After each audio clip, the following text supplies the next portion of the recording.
नमस्कार।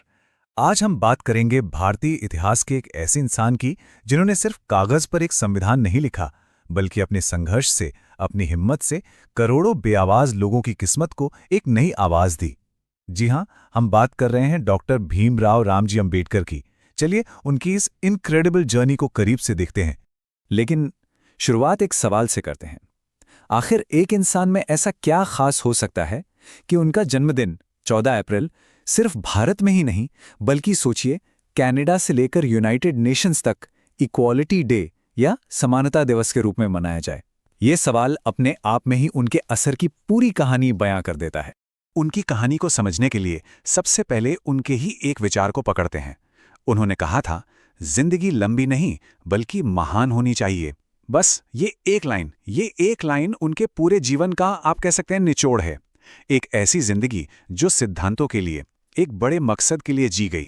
तो सवाल ये है कि इस महान जीवन की शुरुआत हुई कहां से? इसकी जड़ें थीं समाज की लगाई हुई उस भेदभाव की आग में जिसने उन्हें तोड़ने की हर मुमकिन कोशिश की, पर वो टूटकर बिखरे नहीं बल्कि फौलाद बन गए। अनस्टॉपेबल। साल था 1891। जगह मध्य प्रदेश का महू। एक दलित परिवार में उनका जन्म हुआ जिन्हें उस वक्त अछूत माना जाता था। बचपन से ही उन्होंने वो सब झेला जिसकी हम आज कल्पना भी नहीं कर सकते। जरा सोचकर देखिए, एक छोटा सा बच्चा स्कूल जाता है, पर उसे क्लास में सबसे अलग, सबसे दूर बिठाया जाता है।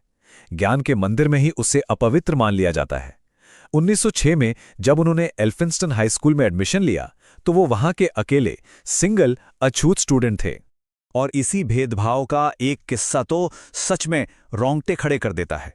सोचिए, एक प्यासा बच्चा है, स्कूल में है, पर उसे पानी के मटके को छूने तक की इजाजत नहीं है। क्यों? क्योंकि वो अछूत है।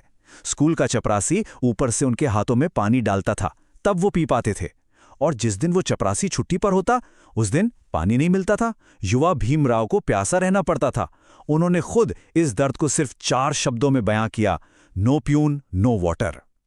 ये सिर्फ पानी ना मिलने की बात नहीं थी, ये उस अपमान का, उस जख्म का प्रतीक था जिसे वो हमेशा हमेशा के लिए मिटाने वाले थे। अब सवाल ये था कि इस जहर जैसे अपमान और अन्याय से वो लड़ते कैसे, कौन सा हथियार उठाते? उन्होंने ना तो हिंसा का रास्ता चुना, ना नफरत का। उनका हथियार बना ज्ञान, एजुकेशन। उनके लिए यही आजादी का, मुक्ति का एकमात्र रास्ता था। और कमाल देखिए, जिस समाज ने उन्हें ज्ञान के पहले स्रोत यानी पानी से ही दूर कर दिया था, वो उसी समाज के बीच ज्ञान का समंदर बनकर उभरे। बॉम्बे यूनिवर्सिटी, फिर 7 समंदर पार अमेरिका की कोलंबिया यूनिवर्सिटी, फिर लंदन स्कूल ऑफ इकोनॉमिक्स। एक के बाद एक दुनिया की टॉप डिग्रियां उन्होंने हासिल की। और देखते ही देखते वो अपने दौर के सबसे पढ़े लिखे भारतीयों में से एक बन गए।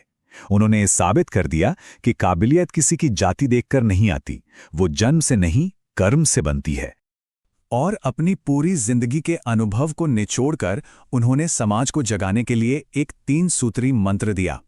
एक ऐसा फॉर्मूला जो आज भी उतना ही रेलेवेंट है। वो था, शिक्षित बनो, संघर्ष करो और संगठित हो जाओ। ये सिर्फ एक नारा नहीं था, ये सदियों के दमन से बाहर निकलने का एक प्रैक्टिकल एक्शन प्लान था। पहले पढ़ो, फिर अपने हक के लिए लड़ो, और ये लड़ाई अकेले नहीं, मिलकर लड़ो। और फिर वो वक्त आया जब उनके इसी ज्ञान और संघर्ष की ताकत ने उनके हाथ में पूरे भारत का मुस्तकबिल लिखने वाली कलम थमा दी। डॉक्टर अंबेडकर का एक विजन था, एक सपना था, एक ऐसे भारत का जो सोशल जस्टिस यानी सामाजिक न्याय की नींव पर खड़ा हो। इसका मतलब क्या था उनके लिए? मतलब था एक ऐसा देश जहां किसी की पहचान उसकी जाति ना हो, बल्कि उसका इंसान होना हो। जहां हर एक नागरिक को आज़ादी, बराबरी और भाईचारे का हक मिले। और इसी सपने को, इसी विजन को उन्होंने भारत के संविधान की आत्मा बना दिया। जब उन्हें संविधान की ड्राफ्टिंग कमेटी का चेयरमैन बनाया गया, तो उन्होंने पक्का किया कि ये सारी बातें सिर्फ अच्छी अच्छी किताबों की बातें बनकर न रह जाएं। सबसे पहले उन्होंने शामिल करवाया आर्टिकल 17, जिसने अस्पृश्यता या छुआछूत की हजारों साल पुरानी प्रथा को गैरकानूनी बना दिया। एक झटके में खत्म। ये एक रेवोल्यूशनरी कदम था। फिर उन्होंने सामाजिक बराबरी को हकीकत में लाने के लिए आरक्षण जैसी नीतियों की नींव रखी और आजाद भारत के पहले कानून मंत्री के तौर पर देश को अपनी सेवाएं दी। पर रुकिए, डॉक्टर अंबेडकर की कहानी सिर्फ कानून और संविधान तक ही खत्म नहीं होती। उनकी विरासत तो एक ऐसी सामाजिक और आध्यात्मिक क्रांति है जो राजनीति के दायरों से कहीं कहीं ज्यादा बड़ी थी। अपनी जिंदगी के आखिरी दौर में उन्होंने जाति व्यवस्था की जड़ों पर अपना सबसे बड़ा और सबसे शक्तिशाली वार किया। ये एक ऐसा कदम था जिसने सिर्फ सियासी गलियारों में हलचल नहीं मचाई, बल्कि लाखों लोगों के दिल और उनकी आत्मा को अंदर तक झकझोर कर रख दिया। जरा इस आंकड़े पर गौर कीजिए, 3,65,000, 365,000।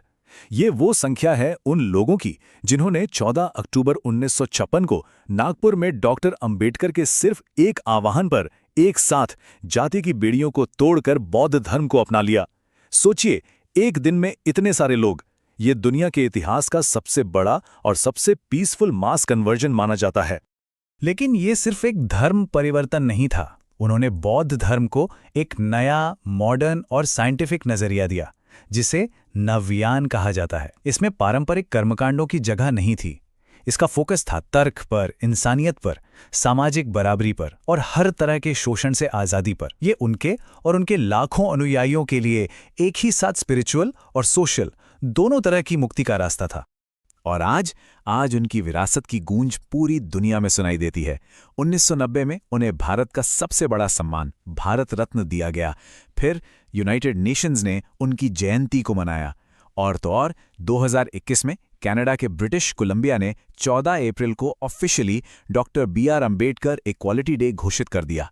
ये दिखाता है कि उनके विचार किसी देश या समय की सीमाओं में बंधे नहीं हैं, वो यूनिवर्सल हैं।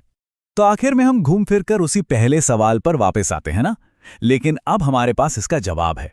डॉक्टर अंबेडकर की कहानी हमें ये सोचने पर मजबूर करती है कि कैसे एक अकेले इंसान का इरादा, उसकी शिक्षा की ताकत और न्याय के लिए उसका जुनून पीढ़ियों बाद भी, सरहदों के पार भी आज दुनिया में बराबरी के लिए चल रही हर एक लड़ाई को इंस्पायर कर सकता है।